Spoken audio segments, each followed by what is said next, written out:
તો અમારી કિંમત કહી શકો. આ તમે જેટલા પણ તમે જો બેકગ્રાઉન્ડમાં બધા ઇન્ફ્લુએન્સરો છે, સારા ક્રિએટરો છે, પણ જેટલા ગુજરાતમાં ઇન્ફ્લુએન્સરો છે તમામ લોકોને કહેવા માંગુ છું કે યુટ્યુબર હોય, ઇન્ફ્લુએન્સર હોય, મફતમાં કામ કરવાનું બંધ કરો.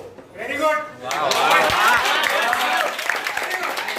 ગુજરાતી પિક્ચરો કરોડો રૂપિયાની બનતી હોય છે, બોલિવૂડ પિક્ચરો કરોડો રૂપિયાની બનતી, તમે મફતમાં જે દોડી દોડીને જાઓ છો ને કલાકારો વારે ફોટા પાડવા માટે બંધ કરજો, એમાં તમારી ક્રેડિટ ડાઉન થાય છે. આપણે મહેનત કરીએ છીએ, કામ કરીએ છીએ, મેકઅપ કરીએ, મહેનત કરીએ, દુનિયાભરના કન્ટેન્ટ મગજમાં લાવીને રાતે ઊંઘતા હોય કે ભાઈ સવારે હું બનાવું છે, મહેનત કરીને તમે કન્ટેન્ટ બનાવો, પછી એ કન્ટેન્ટ તમારું મફતમાં જાય ને એમાં કલાકારની વેલ્યુ ડાઉન થાય. મારા જીવનમાં મેં ક્યારેય કોઈ પણ કલાકાર પાસે મફતમાં કામ નથી લીધું. કલાકારની કલાનું તમારે સન્માન કરવું હોય તો એને કઈ વળતર આપવું જોઈએ. ગુજરાતી પિક્ચર હોય, બોલિવૂડના પિક્ચર હોય કે કોઈ પણ XYZ હોય, ભાઈ તમને આ કલાકાર આરે ફોટો પડાવી દઈશું કે આ કલાકાર આરે કોલેબોરેશન થઈ જાય કે આ આમ થઈ જશે, તમે પોતે પણ એક મહાન કલાકારમાં આવો છો એ મગજમાં રાખો. વાહ ભાઈ વાહ. અમુક જે લફંગાઓ મફતમાં દોડના બંધ કરો, એમાં હર એક નાના કલાકારની વેલ્યુ ડાઉન થાય છે. બહુ જેન્યુઅન વાત કરું છું. અને આજે સરસ મજાના પ્લેટફોર્મમાં આવ્યું છે, તમે બધા ઇન્ફ્લુએન્સરો કોઈને ક્યારે મેં સલાહ નથી આપી, પણ દુઃખ અંદરથી થાય ને અંદરથી બળતરા એટલા માટે થાય કે તમે જે મફતમાં જાઓ છો ને એમાં તમારું તો નામ ડાઉન થાય, હારે અમારું ડાઉન થાય. એટલે કલાકારની હંમેશા કલાનું સન્માન થવું જોઈએ કે ન થવું જોઈએ? એટલે ક્યાંય મફતમાં કોઈ બોલા ને એટલે તું ભાઈ હાલતો પકડ. પણ આજે ખાસ જેટલા પણ ગુજરાતીઓ છે તમામ લોકોને કહું છું કે ભાઈ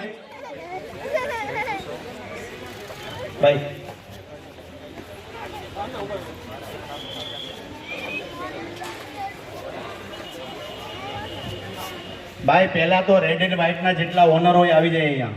કોણ કોણ છે? આવો ભાઈ, બેચ છો? હિતેશ સાહેબ ક્યાં છે? આવો. ઓહો,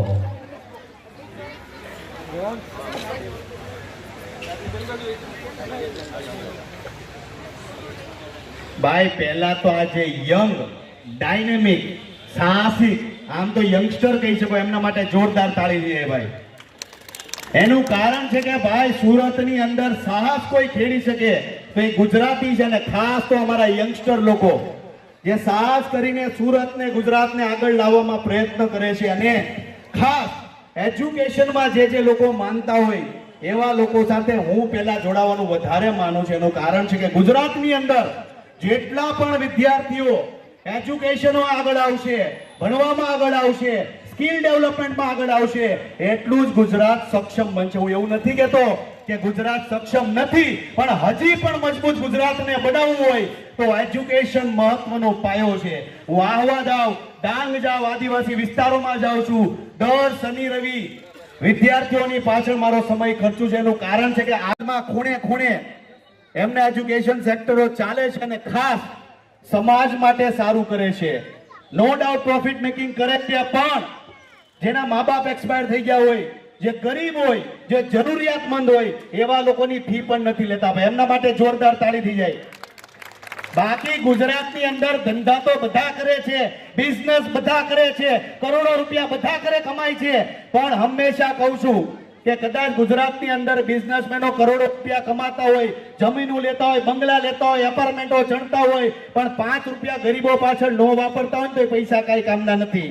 પણ જે પણ વિદ્યાર્થી, જે પણ સાહસિક, જે ઉદ્યોગપતિ કે જે આ રેડ એન્ડ વ્હાઇટ વાળા 10 રૂપિયા કમાય છે તો 4 રૂપિયા ગરીબો પાછળ વાપરે છે. ભાઈ આમના માટે જોરદાર તાળી થાવી જોઈએ કે નહીં? આ કે ના કહેજો. એટલે જે લોકો ગરીબો પાછળ પોતાના પૈસા વાપરશે એવા લોકો સાથે મારી ટીમ જિગ્લેન ખજોની આજે છે ને કાલે રહેશે. વાલાઓ જિગ્નેશભાઈ, મને પેલા એ જણાવો કે સુરત, ગુજરાત, રાજકોટ આપણી તો ભલભલી જગ્યા પર એજ્યુકેશન સેક્ટર રેડ એન્ડ વ્હાઇટના ચાલે છે, પણ ખાસ મને એ કહો કે તમારા રેડ એન્ડ વ્હાઇટમાં એવી શું વિશેષતા છે કે ગુજરાતના હરેક વિદ્યાર્થીઓને અહીંયા આવવું જોઈએ? 100% પ્રેક્ટિકલ એજ્યુકેશન અને જવાબદારી સાથેનું એજ્યુકેશન, અને આજની જરૂરિયાત જે હોય એ જરૂરિયાત મુજબનું એજ્યુકેશન, એટલે રેડ એન્ડ વ્હાઇટ. યસ. અને સ્કિલ ડેવલપમેન્ટ માટે તમે મેં જોયું અત્યારે તમારું એક સરસ મજાનું ફેશન ડિઝાઇનિંગ સેક્ટર પણ ચાલે છે. એટલે જે સુરતમાં આમાં ઘણા નથી ખબર, સુરતમાં જે લોકોને ફેશન ડિઝાઇનિંગ શીખવું હોય પહોંચી જાજો રેડ એન્ડ વ્હાઇટમાં. ફેશન ડિઝાઇનિંગમાં તમે શું નવું લાવો છો કે શું કરાવો છો? ફેશન ડિઝાઇનિંગમાં આજે સુરત એ નગર બહુ વાંહે રહી જાઓ. હા, અને હજી સમય છે. કોની સાથે જોડાઈ જાવ? Red and white. મોજીલા માણસોના ગ્રાફિક જો ખાલી રેડ એન્ડ વ્હાઇટ જોતા આપણે એમ થાય કે આપણે એક નાની પપ્પી ભરી નાખી. જો લાલાભાઈ, હા, રેડ મજા એન્ડ વ્હાઇટ. ચડાય નહીં. હા, તો હું મને ઈ જ છું. આમ હમણાં અત્યારે નહીં એક બે પપ્પી કરી જાઉં. સરસ મજાનું ગ્રાફિક છે ભાઈ રેડ એન્ડ વ્હાઇટ નો. I love you. ગુજરાતમાં ફરી પાછો કહીશ, 286 ઘર ગરીબો માટે બનાવી ચૂક્યો છું.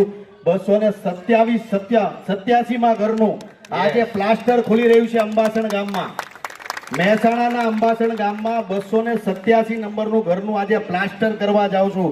અહીંથી સીધો જાય બરોડા અને બરોડાથી જાય સીધો અમદાવાદ અને અમદાવાદથી સીધો જાય મહેસાણા. અહીંયા અંબાસણ ગામમાં રાતે પ્લાસ્ટર કરી જોઈ લેજો મારી ઇન્સ્ટાગ્રામની સ્ટોરીમાં. એટલે આજે ગુજરાતીઓ જે પ્રેમ આપે છે એમને આમ નથી આપતા.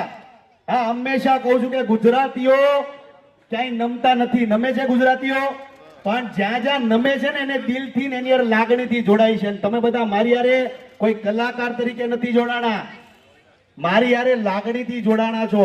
મારા કામને તમે પસંદ કરો છો, મારી કલાકારીને તમે પસંદ કરો છો, મારા કોમેડી વિડીયોને પસંદ કરો છો. લાલાભાઈ 100%. એટલે તો અમને વારે ઘડીએ બોલાવે છે આ લોકો. 25 તારીખે જાઉં છું અમેરિકા. Yes, 25 April. આ બધા હાટુ એક એક સ્ટેચ્યુ ઓફ લિબર્ટી લેતો ને ઈ તો બહુ મોટું હોય છે. ઈ ફે લાવો અમને ભવાય નહીં ભાઈ. કાજુ લેતો હું? નહીં, કાજુ ગોવા ગોવા મળે. મળે. અરે યાર, તમારી હાટુ અમેરિકાથી હું લાવું કહીજો અત્યારથી. મેસેજ કરી દેજો અમને.